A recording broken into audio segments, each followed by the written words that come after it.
मेरा नाम मुनीश शर्मा है। मैं नगर निगम का पूर्व पार्षद हूँ और जो निर्दलीय चुनाव लड़ रहे हैं मेयर साहब डॉक्टर आई.एस. तोमर साहब, उनका इलेक्शन एजेंट हूँ।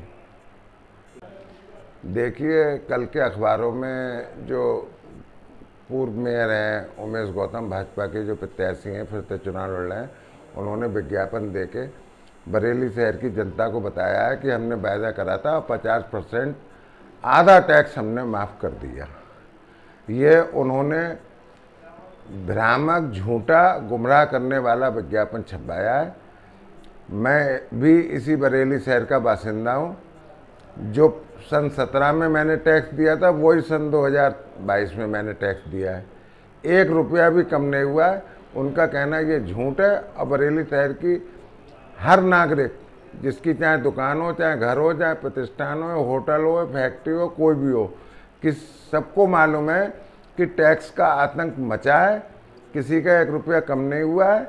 और जीआईएस सर्वे के नाम पे बिल बढ़ा के टैक्स दुगना, तिगना, 4 गुना, 5 गुना, 10 गुना तक करके जीआईएस के नोटिस सबको भेज दिए गए हैं। क्योंकि चुनाव की प्रक्रिया चल रही है, इसलिए उस पर अभी सख्ती नहीं हो रही है। चुनाव के बाद अगर भारतीय जनता पार्टी के ये मेयर जीते तो 100% बरेली की जनता को लूट लेंगे।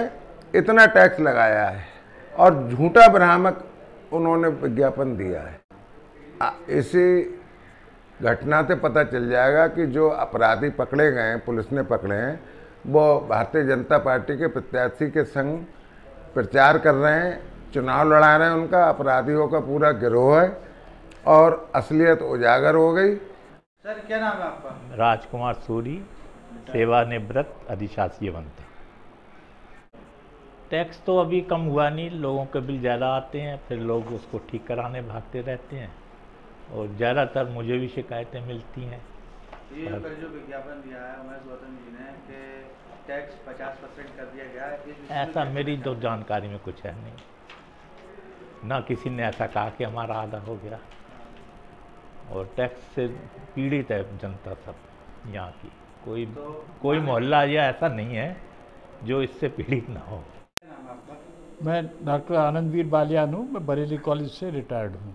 क्या कहना चाहते हैं संबंध में? भाई, ये जो विज्ञापन देखा उससे तो मुझे बड़ा आश्चर्य हुआ कि हमारा टैक्स जो है गृह कर आधा हो गया, पर जो बिल वहाँ से आया था जनरेट होकर उसमें तो कोई कमी हमें दिखाई नहीं दी।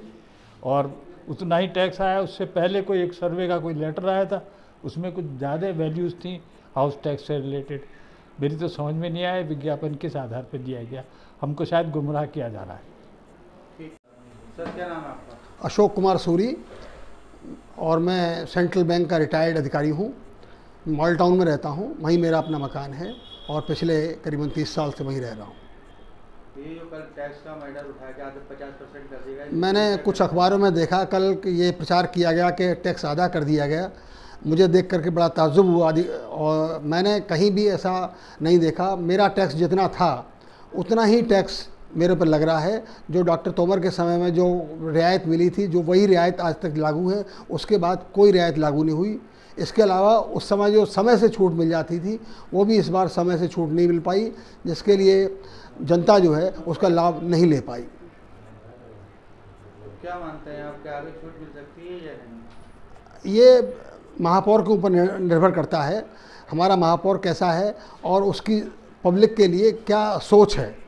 अगर उसकी सोच ये है कि मुझे जनता को लाभ देना है तो बिल्कुल मिल सकती है। क्योंकि महापौर जो होता है बोर्ड का इंचार्ज होता है और वो जो चाहे वो बोर्ड से पास करा सकता है और उससे जनता को लाभ निश्चित रूप से मिलेगा।